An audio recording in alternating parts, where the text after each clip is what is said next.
Hello, everyone, and welcome. Thank you all so much for joining us today for this live stream event. My name is Alexia, and I am the Project and Event Manager of the Microsoft Reactor Toronto. I will be sharing session resources with you in the chat. Before we begin, I'd like to quickly review two items with you, our Code of Conduct and Event Guidelines. First, please take a moment to review our Code of Conduct. Microsoft Reactor seeks to provide a respectful environment for both our audience and presenters. We do encourage engagement in the chat, but please be mindful of your commentary, remain professional and on topic. Secondly, our event guidelines. This session is being recorded and will be available on demand through our Microsoft Reactor YouTube channel in about 24 to 48 hours. I will be sharing the link in the chat for our channel later on. And if you've not been on a live stream through YouTube before, please note that you must create an account on YouTube in order to access or interact in the chat. You can set that up now. And if you're unable to use the chat but have questions, please feel free to reach out to us on social media or on Meetup. Which brings us to today's session. I'm going to bring in our speaker here, Bruno. Hi, Bruno. How's it going? Hey, Alexia. Hello, everyone. Thanks for being here today. Very excited session coming up. Take it away. Yes, okay. Thank you very much. Let me switch to my... There it is. So, hello, everyone. My name is Bruno Capuano. I'm a cloud advocate here in Toronto in the Microsoft Reactor. I'm here in my office today. Blue office, had a lot of stuff in my walls, a couple of Star Wars, my music, my couple of guitars. I'm wearing a black t-shirt with Ahsoka because today is Star Wars Day. May the Force be with you. And today I'm going to talk about a couple of technologies, tiny machine learning, Azure IoT, and I'm going to use a couple of very cool devices and platforms like Wio Terminal and Edge Impulse to talk about this. So before I start, let's take a quick look at what are we going to do today. We are going to share again very quickly. I'm not going to build this from scratch like I did last time. How I build my Azure IoT feeder for my squirrels in the back. But I also going to share a problem that I found when I was using the device, and then talk a little about how you can use a camera with Wio Terminal and how you can do some computer vision on the edge. And if I have time, I'm going to share with you a couple of lessons learned. So thanks, Assis, I see a couple of names, Alberto and everyone else for the mentions there. Let's start. So before I start, as usual, sorry about the demos, the scenarios, the bad animation, everything else. You know the deal here. This is not a very super professional one. It's just this. I moved to a new house probably a year ago, and I realized that I have these amazing and super funny animals in my backyard. So I live near a very big forest, and I have squirrels coming back and forward all the time to visit me. And these squirrels, they're Canadian. I mean, so they don't care about the weather. They come to the backyard when it's cold, it's warm, it's every there. You can see them here on the snow. So at one moment, I decided, okay, I may want to build a feeder for them. So I created this very small table. You see a very little table, picnic camping table. And then I use a bird feeder. So I started to feed them there. But I'm a techie person. So I started to think, okay, I have the feeder there. Can I do something? Can I use technology to detect the squirrels in the back? And okay, so I pick up a set of devices. I pick up this Wio Terminal device. It's a super cool device. I'm going to show it right now to you. And I decided, okay, let's build something here. And I like the Wio Terminal because it's an Arduino-based device. It has a couple of buttons on the top. We also have here, out of the box, has Wi-Fi and Bluetooth capabilities. It has a small screen in the front, which is super cool. The resolution is low. 320 and 240, I think it's kind of slow in color, but hey, it's good enough to start to work because it has capability, it's Arduino, and it's super cool. And it also has some ports in the bottom, you can see, which are compatible with Groove, and Groove is a set of sensors, a standard sensor that you can use in any Arduino, Raspberry Pi, or IoT project. But they have cables, so you avoid the wiring, you avoid everything, which is kind of annoying to soldering and everything with the wiring. So it's very easy to start. So with this in my head, I started to get this idea. I will use the Wio Terminal with a couple of sensors, and I am going to connect the Wio Terminal to the cloud. And every time that one of the sensors detects an animal getting close to the table to feed, I am going to send the signal to the cloud, to Azure IoT, so I can have a counter. So I can know how many times per day I have the squirrels coming to eat. I can know what time and the full story there. So what I did, this is the Wio Terminal. This is I am pick one, so you can take a look. So that's the Wio Terminal. Let me pick one here from my box of devices. So this is the Wio Terminal. So take a look. It's kind of small. I have this one here with the cable connected with the sensor. So super fast, super easy to use.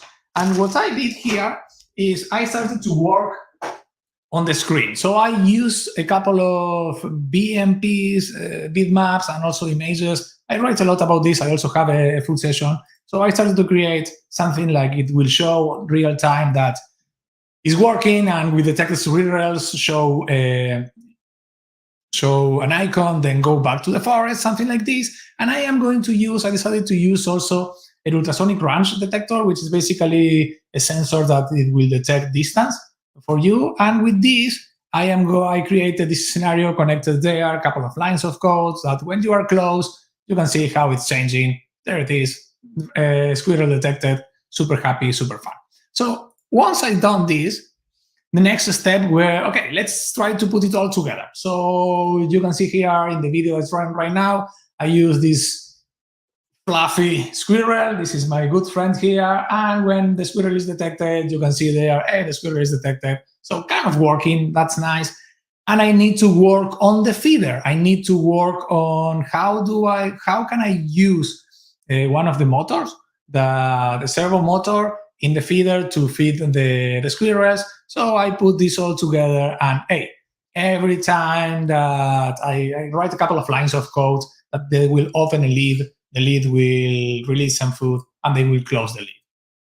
That's basically 80% of the scenario. And the next step will be, okay, let's connect this to Azure. So at this moment, I was super lucky. The timing was great. The Azure team released the Azure SDK for Arduino. So adding a couple of libraries and connecting the device to the cloud. What I did, I basically connect this device as an Azure IoT device, and every time that I feed the squirrels, I send an information telemetry to Azure.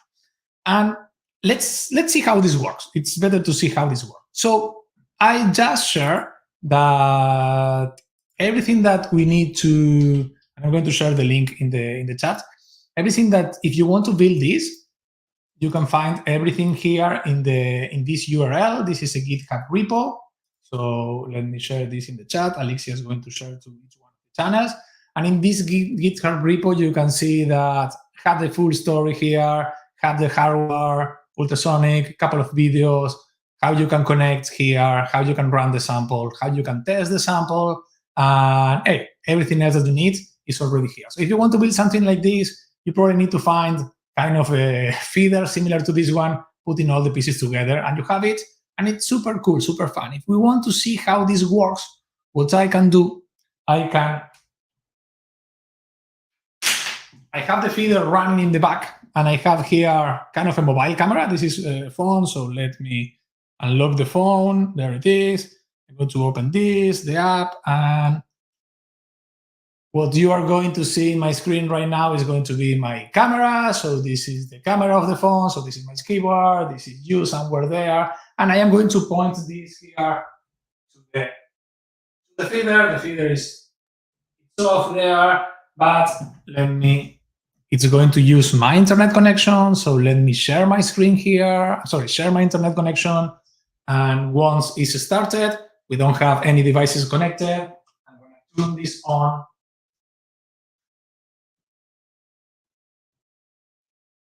Going to start to connect There's no problem if you can't read the screen, but it's trying to connect, it's doing a couple of attempts, and at any moment I will see here that the device is connected. There it is. This is the device connected here, and hey, it's running. Now it's running there. So now I can pick up my little squirrel that I have here and simulate that the squirrel is trying to get some food, changing, opening there. So to show the full story here, to show everything that you can use here, let me open also Azure IoT Explorer, and in the list of devices that I have here, I have my feeder. This is the feeder. And if I enable the telemetry, every time that the feeder detects that has an animal nearby and it's open the lid to feed the animals, is going to basically send information. So if I use again my squirrel, there it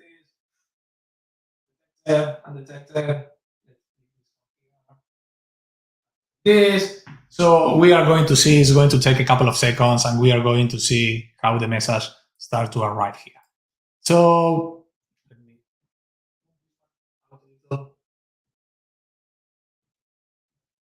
and it's connected. We should get the message. It's closed there.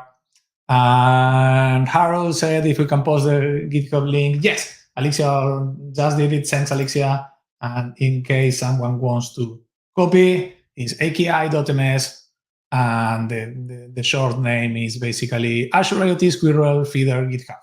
Super long, I know. It's amazing. Oh my God, I didn't press start here. That's why we are not getting the event. Let me go back.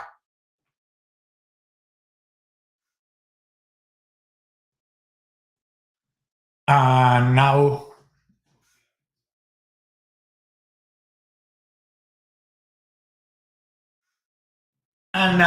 after a couple of seconds, we should start to get the telemetry here.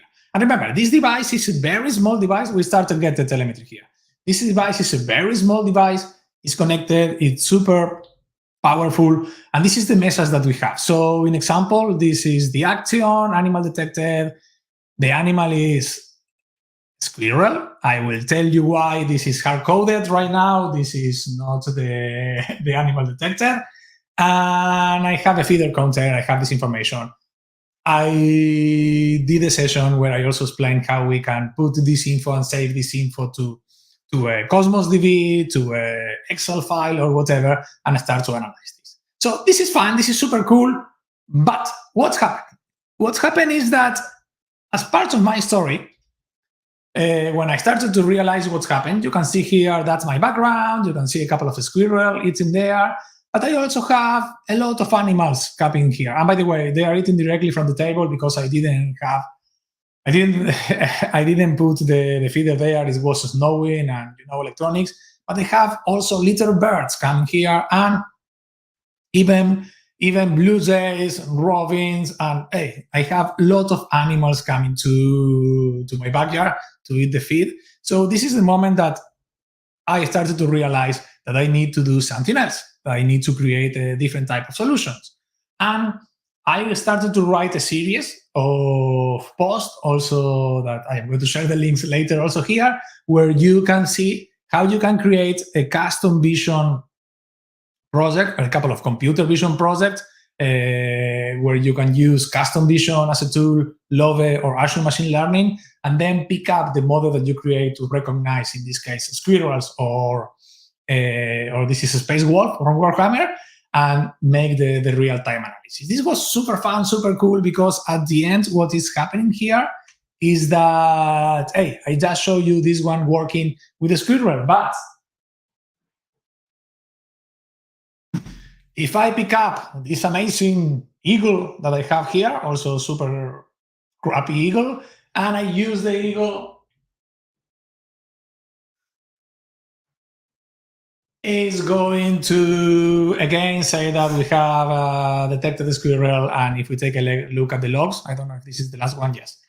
Take a look at the log, is going to go back to squirrel because I am not doing computer vision. So this is the moment that I start to realize, okay, I can do computer vision, I can do plenty of stuff, but how we can do this kind of thing. So let me share one of the links here. So if you want to play around with custom vision and Azure functions, you can also do this. So I decided to use one of my friend's idea. This is his Jim from the Redmond reactor, and he was part of a big team. They created a full series for IoT for beginners, where they create from zero to scratch a full solution using Azure IoT and set of devices. You can use a Wio Terminal if you want. You can use a Raspberry Pi, or you can use I can't remember. I think they use an emulator, and they also write a little about how we can use an Arduino camera, the one that you see here, connected to the Wio terminal. So you can see here that we don't have a plug-and-play model here. We need to basically connect each one of the pins from the camera to the Wio terminal. And they even explain which are the pins in the Arduino cam and the Wio terminal to connect this. So this is kind of not very complicated. This is fun, by the way. The link is part of the IoT for beginners. But if we take a look here, I explain here, you can take a look here, cut the camera, the pins, how you connect everything, etc. But this is the moment that we need to start to do these Wio terminal and camera scenarios to see if we can do some machine learning, some computer vision on it. So right now, no more slides. My quick intro, I was aiming for 15 minutes. I am 17, but let's start to code this. So in order to do this, I have here, let me move my, I have here, you can take a look. Let me again camera. So I have a Wio terminal here with the camera connected. So I am going to show you how this works, but this is already connected. So let's start to write some code to use this. Here, let's minimize this, and let's start to write some code. So the first thing that I'm going to use, I am going to use Visual Studio Code. So let me go back here to my Wio Cam folder, and I will open this with code. And in code, I am using an extension which is called Platform IO, which is specifically created to do IoT projects. We work with devices. So right now, let me enable the extension. It should open here on the left. And I have here the extension here. If you want to install this, if you are going to work with IoT, I strongly suggest the combo Visual Studio Code plus IO, Platform IO. It's amazing. If you want to install this, just install code and Platform IO IDE. There it is. This is extension. You can install it. Super amazing, super fun. Let me change the view so you can get a better view of the code here. So take a better view of the code. So what I am going to do, I am going to create a new project here. And when I create a project, standard project, Wio Cam, close this, I can't remember the number, the 7. Let's create the 7. So Wio Cam 07. I have a full list of supported devices, board that we can use. If I search by Wio, I will see here that I have Wio Lite and Wio Terminal. So let's go for Wio Terminal for Arduino, and let's save this in my Wio Cam folder. So I will create this. It will take some time. It will create my project. There it is, my project created. Project is already there. If we take a look at the project, this is what we find in a Wio Terminal project, an example. And most of the project here, we have a library folder, an include folder, the source folder, a test folder, and we have 2 files here, which is the standard git ignore file and kind of a configuration file, this one, with information for Arduino. So the next step is to use libraries here, is to add the Arduino library to our project. And remember, we don't have, I haven't told about this, but we don't have a library to work with the Arduino. If we can go home and we search for, we have one option here to search for libraries. If I search for Arduino, I will find one. So there is an Arduino there is an Arduino library here. Sadly, I couldn't make it work here. So the workaround that we found is that basically we can copy the full library. We can download the library from GitHub and copy the full library directly to our library folder, and which is empty right now. We only have a README. And once it's copied here and we build the project, is going to build this. So I have it already here. Wio Cam. Let me go for the 7. This is the new one, live project. Let's go for the 6, and let's copy the Arduino. And I am just copying this folder. This is a full set of libraries here that you can see here, library, Arduino. And if we take a look, see we have CPPs, header, library JSON, and a lot of information here. But the idea here is that this file is going to be this folder is going to be included as part of a library, a standard library when we are doing C++, mostly in Arduino. And when I build this, I am going to be able to see these files included in the compilation for this. Right now, I am not, the Arduino use a lot of flags to define which is the library that we want to use. So what I need to do, I need to define which is going to be the camera that we want. So you can see here, the output of the compilation says that, hey, it's basically I have no code here. I didn't have any code. My main code file is empty. This is the main code file where we have a setup and a loop, so we are not doing anything. So let's start to add some code here. So as I mentioned, first step, let's add some in the configuration, a couple of flags so we can include the Arduino library. In order to do this, let me open not this one here. Let me open my notes and take a look of how we can do this. So I am going to add a couple of flags here, and this is the flags that I am adding to the folder, which is going to be don't care about the warning message here, and include these 2 flags here. The Arduino Shield V2 and the DOV 2640 camera. And if you want to know what these one are doing, that's basically, oh my God. Basically in the Arduino folder. It's not searching in the folders, but if I go to the Arduino folder,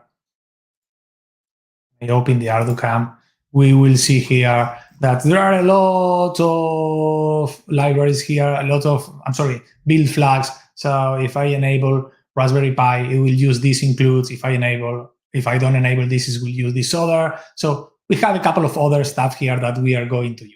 In order to make this complete also, let me add a couple of libraries that I have here. It is, again, you can do this with the wizard that you see in the home project here, adding libraries, searching, and adding directly from here, or edit the file directly here and start to work. So let's wait some time because it's rebuilding the IntelliSense index. And at this moment, as soon as finished, what I can do, I can build this project. So I can build the project. It's going to take some time. I already have this one build, but let's do this the first time so we can take a look at what is happening. So it's going to make the full build process, include all of the libraries, start to include all of the code that we just add. And hey, this is my moment to take some time. If you have any question, I am reading the questions on the chat. And I am missing something. Yes, I am missing a couple of headers here. So let's copy the headers and let's copy let me copy here to the source camera config. There it is. I think I am fine. So let's clean this and start again the build. This happens when you are in demo mode. Building again.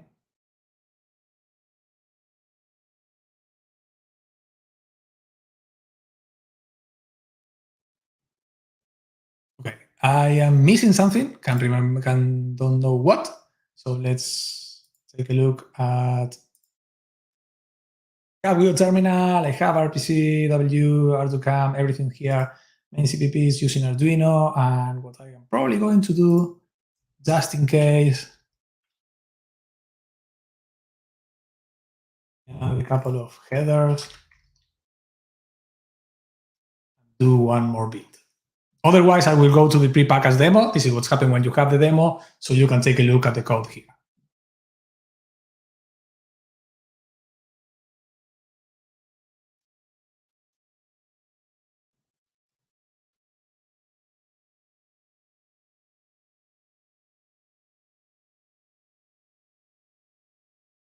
Okay, we are in the USB. Perfect. Arduino firmware. There it is. We have the code. Sorry, I was missing the, oh, not this one. I was missing the couple of headers, so it's know what to do and what is missing here.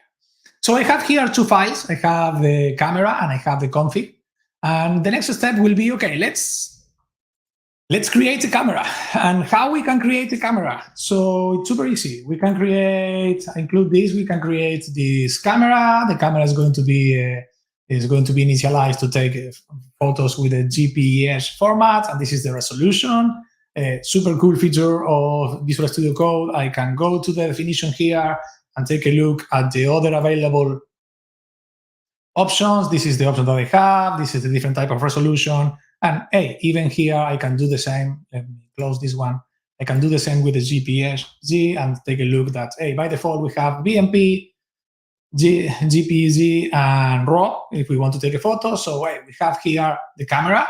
And the next step that I need to do, I need to start to do a couple of things. So we can let me set up the camera. Let me copy this. So the next step will be here to set up the camera. Set up the camera is super easy. I'm using the serial to communicate this. Start the camera. I'm going to define a couple of pin modes for the camera. You know what I have here. And then I'm going to do the wiring and the SPA for the begin and a couple of validation here in the bottom. Then I am going to use an SD card to save the photos. So it's going to basically use an SD library that is part of CD Studio. And then I will create a function here to basically, once I have a photo, which is going to be an array of bytes, it's going to have the capability to, hey, download this and save this as a GPZ, as a photo file directly to the SD card. So that's basically it. The next step is super simple. Let's initialize in the setup the camera. Let me copy this. And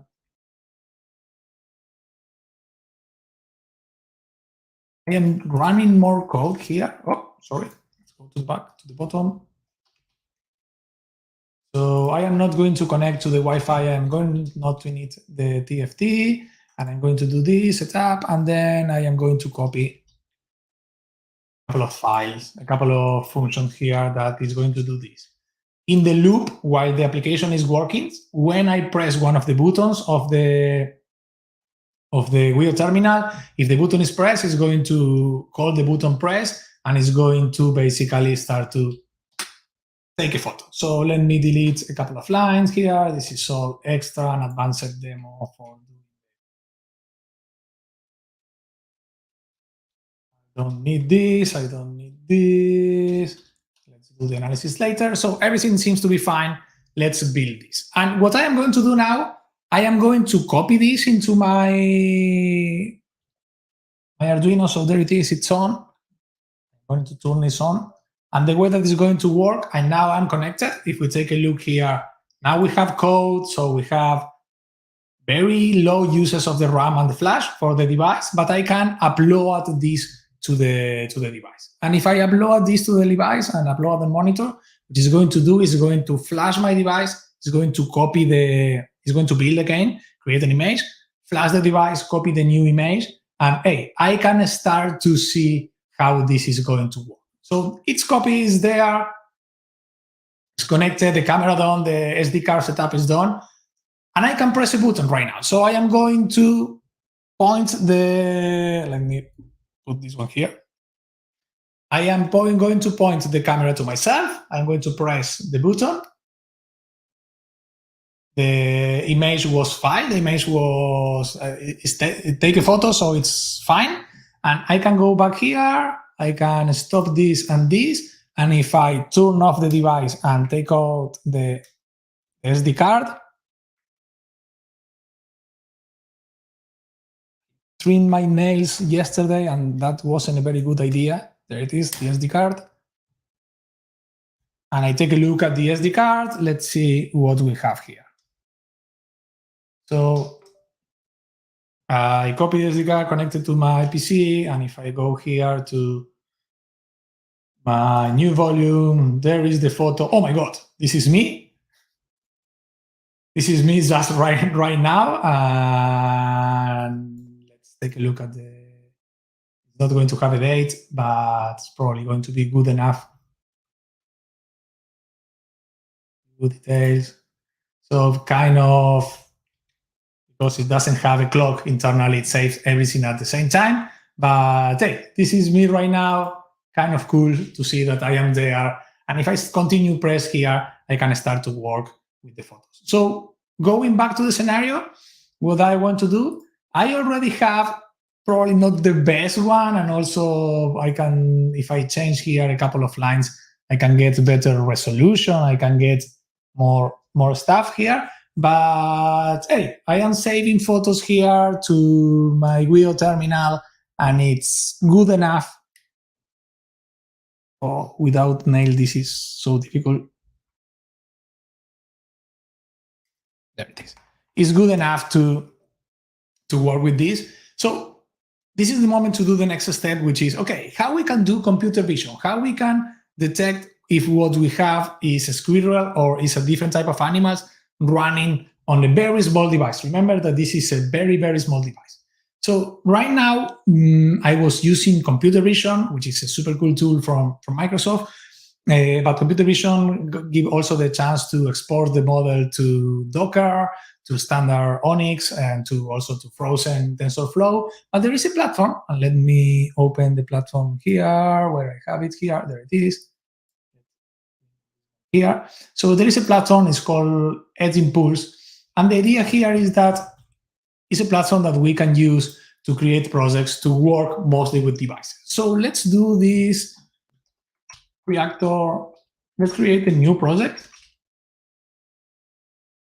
And I am going to use, I have Enterprise. You can use it for free. You see here that you have a 20-minute job limit, 4 gigabytes of hours of data. And then if you go to the enterprise mode, you have more capabilities. I want to create one enterprise. It's the same that you create locally.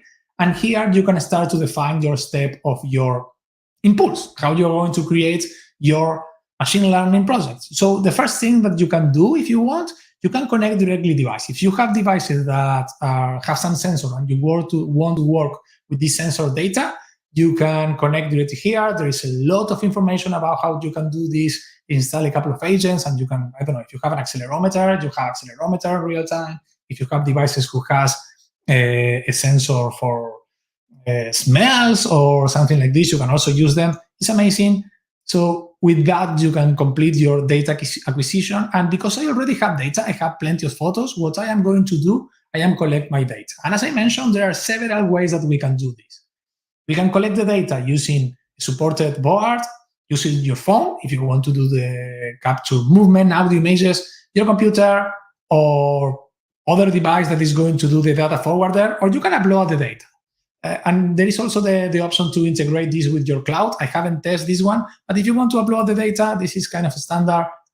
I have images. I have plenty of images here of my squirrel, the squirrel with the feeder on the back. So I am going to upload all of these images, enter label, squirrel, and start to begin the upload. So this will take some time. It should be very fast.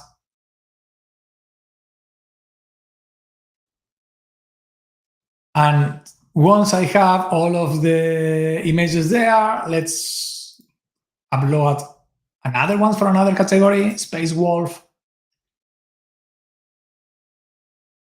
another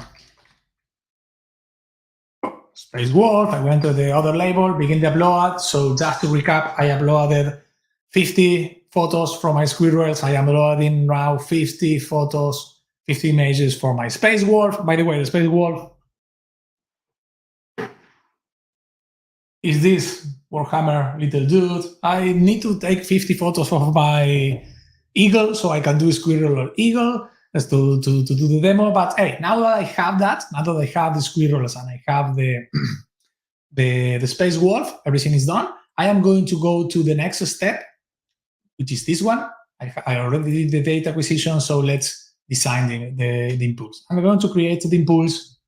First, we are going to work with image data. So this is what we are going to have, and then add the processing block. Out of the box, Edge Impulse will recognize that I am working with images. So it's going to give me the suggestion to use the image. But if you want to do something different, like if you're working with data,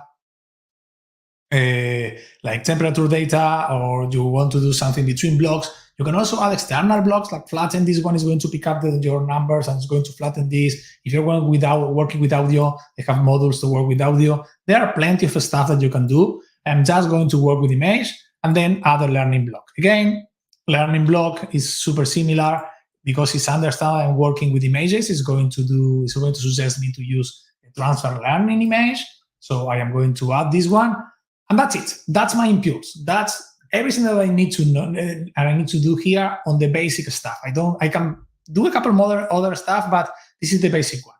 My next step will go to, okay, let's go to the image. So I'm going to start to see each one of the images. You can see here, let me go to squirrel.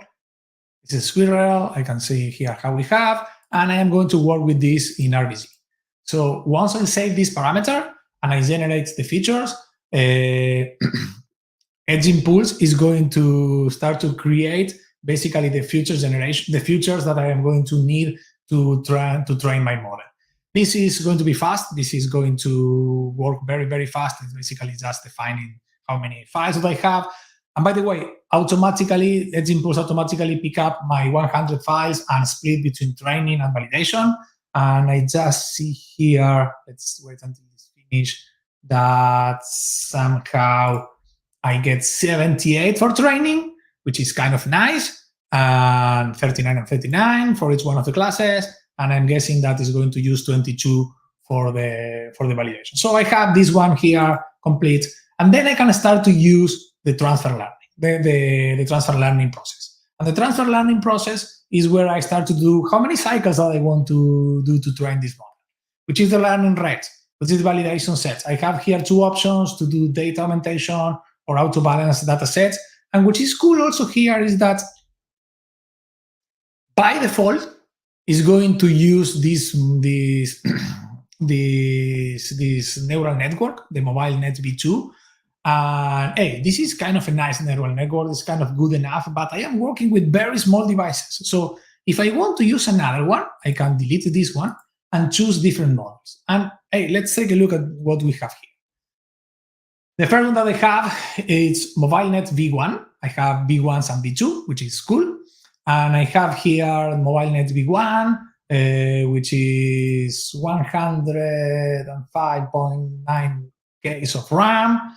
This is smaller. The 02, it's 83.1. Perfect. This is even smaller, 53K of RAM, which is kind of nice. And if I start to take a look at the others version that I have here, we will see that we have several different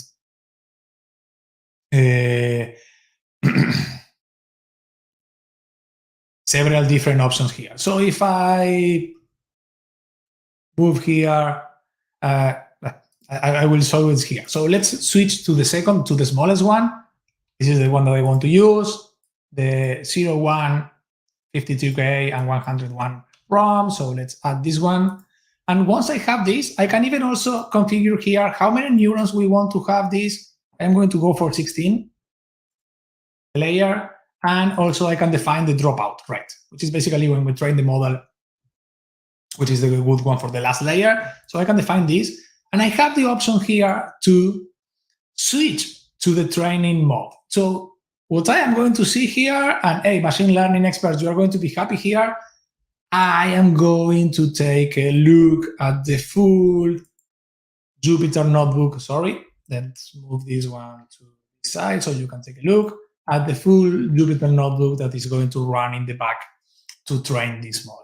So if you want to do some extra configuration, extra steps, or something that is not included in the visual one, in the visual interface, this is the moment, this is the place that you can use it. This is the place that is going to be good enough. And hey, I like it because it works in both scenarios. You have the non-machine learning data scientist experts who can use the visual interface and then can create model. And then you have data scientists and experts who can read and they know Python and they know how to use TensorFlow and they can go very, very deep here to see how they can train the model. So once I have this, I can start training. And hey, this is going to take some time. This is the moment that is going to take some time. And if we go to the block, to the training output, we're going to see epochs and train and etc. I already have a model trained here. So let me switch to my model, Squirrels 3. Where is the Squirrels 3? There it is. So once I have my model trained, hey, this one was fine. And remember, this is just a test. So this is how I get so amazing metrics. So I have a 100% accuracy. I am going to be I'm not going to trust a model will give me 100% accuracy, but hey, this is using a green screen in the back with a very little amount of pictures. So this is kind of nice to test and learn. But hey, once the model is trained, this is what I am going to have. An accuracy of 100, of course, depending on your image data. And I have a very good loss also here. So the next step, and this is super cool. This is probably one of the coolest features of Edge Impulse. They have this feature called the Eon Tunnel. And the Eon Tunnel will help us to, find the optimal architecture for the machine learning model. So in this scenario, what I define here is that I am going to have a vision project. I am analyzing images. Then I have a target device. And lucky me, the Wio Terminal is included there. And then I have here a time per inference that I can define how fast I want to work here. But this is cool because we can switch, of course, this is just vision, that's based on my project. But I have a lot of devices here. Let me see if I can give a good sense here of devices. We have a couple of Arduino Nano 33, the expressive SPI. I'm going to show this one later. Then you have a couple of Nordic devices, you have the Wio Terminal, you have the Arduino Potenta, and you can even have a MacBook Pro in the bottom here if you want to use it. But what is this going to use? This is going to pick up and start to analyze and start to generate these different configurations, which are going to be the best ones for your device. And I am going to show you a couple of videos of what's happening if we are not using Edge Impulse. So in example here, I have the best suggestion when I can take a look at the performance of how it's working versus including the accuracy and also how this is going to work. This is going to work with an input file image of 96 per 96, an RGB file, and I also here, sorry, I am on top of this, I am going to also here say that, hey, I'm using the Mobilenet D01, which is kind of nice. So I can select these ones. Once I select, this is going to be select. So I can select this one. I will select the other one just in case. So it's going to have the primary asset model. And this moment, I need to retrain my model. Again, this takes some time. I'm not going to start it, but just going to take. But then once the model is there, I can start to do classification. I can start to have these testing images, and I can start to do the classify. So it's going to pick up the extra 22 files, I think, that we have for training, and it's going to see if the model that we have is good enough. And hey, take a look. In the previous one, it didn't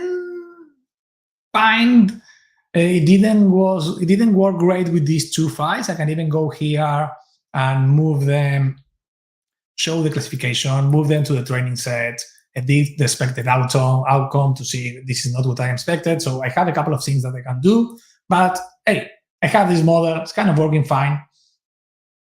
If I want to do this, show the classification, I am going to see that this is my space wolf. trying to classify Space Wolf, which is here, but somehow in this one was 97% detected as a squirrel. So I need to change this one. It's not working as good as we want. I can move this to, probably need to move this to the to the training set and figure out what to do, but not the scenario here. Super cool. I can create versions. Once I have created this project and I have version, I can create a new version here, set initial commit using the big one, 96.96, and decent accuracy.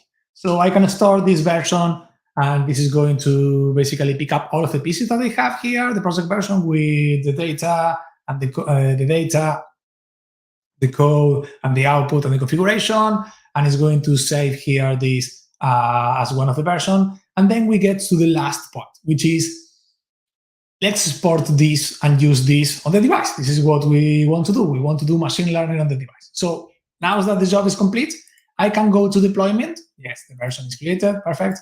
I can go to the deployment and I can do a couple of things. Let me move myself out here so you can take a better look. So I can export the generated project as a set of C++ library, and that's it. We don't have anything with there. It's just libraries. I can include this in my project and use it, or I can focus this with some source code that is going to include some examples. In Arduino, I'm going to have the libraries plus some examples how to use this, and I have the chance to use for Arduino, WebAssembly, OpenVM, Tensor RT for NVIDIA. So I'm going to go for Arduino. I can even make a build for a couple of firmware devices. So I have here the NanoSense, I have here the Expressif, the Arduino Potenta. So I'm going to have a build image that I can use there. And once I have this here, I have the option to enable the Eon compiler and deploy this to my model. So if I go for build right now, it's going to create the library. You can see here that this is the 10110 library created, and I can include this into my project. How we can do this? Let me start this, and let's go to my project, the Wio Terminal 7. I am going to go for leave, and I am going to copy the 10. Okay. So the 10 is in the library folder. If I go back here to my project and I take a look at the library folder, you can see here that I have the new zip file that includes this. If you open the zip file, if you want to see what is inside the zip file, this is what we are going to find. Let's do this in Windows mode.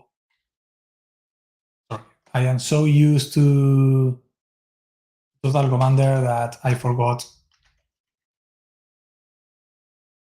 that Total Commander is not super popular, but we are going to have inside the zip file, we're going to have example folder, source folder. And by the way, you can import this into the Arduino IDE and use it.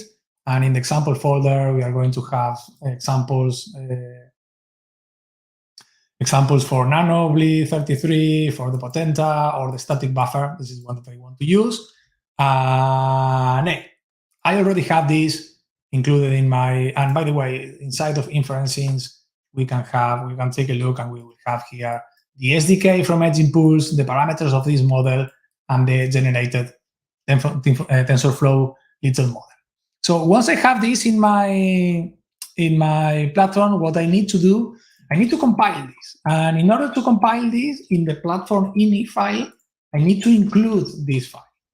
So I need to add this line, which is going to say install these library dependencies, and also include this file, which is in the lib folder and the name of the folder, and build this. So once I have the build capability and the build option enabled, because right now it's uncompressing this into a specific folder to make a test. Once I have this one here, let's build this and see how it works. Now I will have the library, and I only need to add a couple of lines to do computer vision detection. So let's wait a couple of seconds. I will drink some water. In the meantime, if you have any questions, I am reading the comments. Feel free to drop a question there. And as Alexia mentioned, if you can also complete the survey, we will be super happy to see how we can help. So it's still analyzing. Come on, come on, come on. We need to be faster.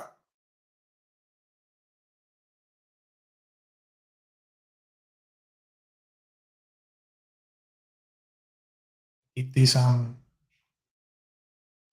space, loading tasks, and okay, there it is. So I will launch the build process. And this will take some time. This will take at least 1.5 minutes. But I have already in my plans. And what we are going to do while this is building, I want to review this option. So remember when I finished my process of adding images, then doing the labeling of images and building a model, I have the Eon compiler enabled here, and I have the option here to see which is going to be the size of the file that is going to be, when it's running on the device, how much RAM is going to use, how much flash is going to use, and expected latency. So using the Eon compiler and two models with int8 or float32, we can see the difference here between how big is going to be the code that we want to build there. And in order to see how this affects to the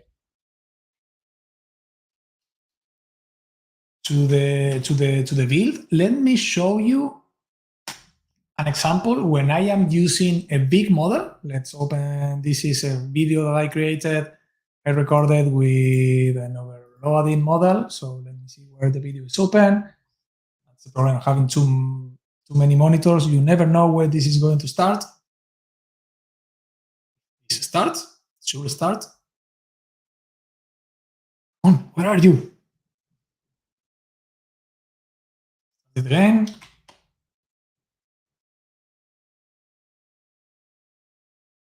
How VLC is not, oh, there it is. So, anything? Why you are not showing anything?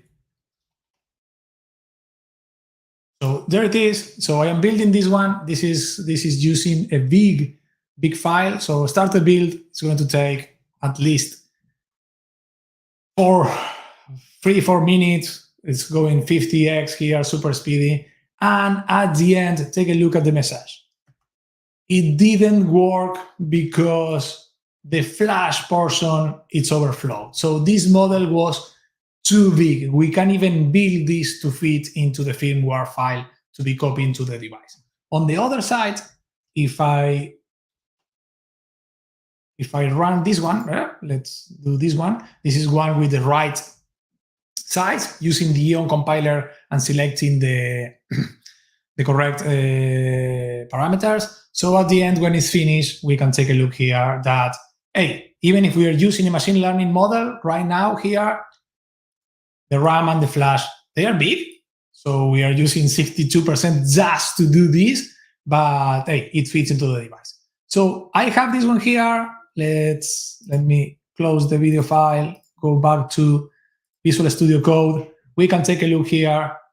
Oh, sorry, we can take a look here. It's there and it has this. And right now, what I need to do is a couple of lines to make this work. So I am going to full copy because we don't have time. I'm going to full copy the code here. Let me do this directly. Go for Wio Cam 7. Oh, sorry. 4. So let me do the full copy here into this one. And also I need to include a couple of extra headers.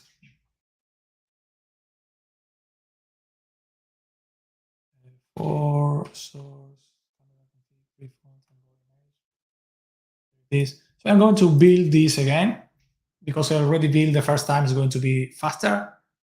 I hope so. And then I'm going to deploy this to the model, to the device, to do the final demo.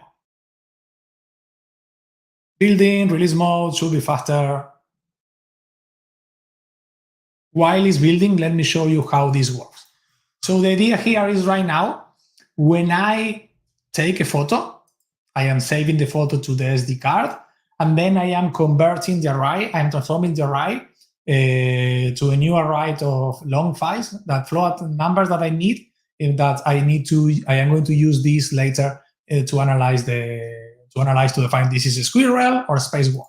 And then here I have a function that is going to do a couple of interesting things. First of all, is going to check is the size of the array, it's similar to the expected input frame size. This is what we have here. Size size divided by the float size is going to be the frame size. We are fine. And then it's going to initialize the signal. And this is code copy from example, initialize the signal. And it's going to start to invoke the impulse. So it's going to do the run this into the Figment with the image that we have here, do the impulse, and then I will have a return here I can analyze here to see the values here. So it's going to take some time, and then I can print, hey, I detected squirrel, or I detected space wolf. So still building, it's take a lot of time. It's still building the micro library. Okay, let's give this a little time. In the meantime, if you want, I will already share the links. We already share the links that you can use for this. Remember, Wio Terminal, TensorFlows, and Azure IoT, it's all together. I still need to see if I can fit everything in the Wio Terminal. I am doing a disclaimer right now. I cannot fit everything in the Wio Terminal. Right now, it's not. If you want to have the squirrel detection plus everything else is not going to work there. Okay, it's built and upload and monitor. Now I am uploading this to the Wio Terminal. And hey, the idea is that if I get to the point that I can fit everything, I am going to complete or create a new GitHub repo so you can take a look at everything you can put it all together there. So I have everything here. It's copying. I have it there. It's also monitoring. It's doing monitoring of it's connecting to the Wi-Fi. Oh, have the Wi-Fi on. Yes, there it is. So it's connected to the Wi-Fi and it's ready to work. So right now, if I pick up the squirrel, I put it in front of the camera and I press the button. I am pressing the button with the squirrel. Oh, I missed something here. I saved the photo and somehow my feature is not correct. What did I change? Oh my God. Oh no, sorry. I was using 100, a wrong size of the photo to my model. Let's see if we can fit this. I know that we are almost on time, but I want to show you a final demo here of this working. So it's building, it should be super fast because I only changed the camera. Let's see if it doesn't affect the dependencies. There it is, it's copying the file, and I know it's tricky, connecting to Wi-Fi. Let's see if I can move this one here.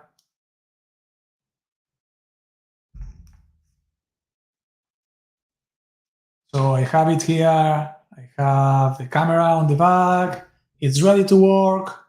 So I am going to put the squirrel here with this and press the button. Press the button and let's take a look. It's save the buffer to the SD card. I think it's broke there. It stopped there. Sometimes this happens. So let me close this. Final test because we are on time and I want to be sensitive with the time. I'm connecting here to the Wi-Fi. There it is. And ready to work. Final test. Here with the squirrel on top. Press the button and somehow it's stopped with the SD card. Maybe bad luck is here at the SD card. If we take a look at the last line here, it's not saving the buffer to the SD card, so maybe we have bad luck and it couldn't make the SD card work. Sorry about that. I am going to share a full video with this working. I know we are on time, but hey, this is the way that we can make everything work and do some computer vision analysis here using the Wio Terminal. Super cool device. I love it. The camera, the Arduino cam. Thanks, Jim, for sharing the code to use the Arduino cam and Edge Impulse to create it. So we are at the end. Thank you very much. See you next one. The next one I will do the full code, not code, full demo directly focused on computer vision so you can take a look. Goodbye.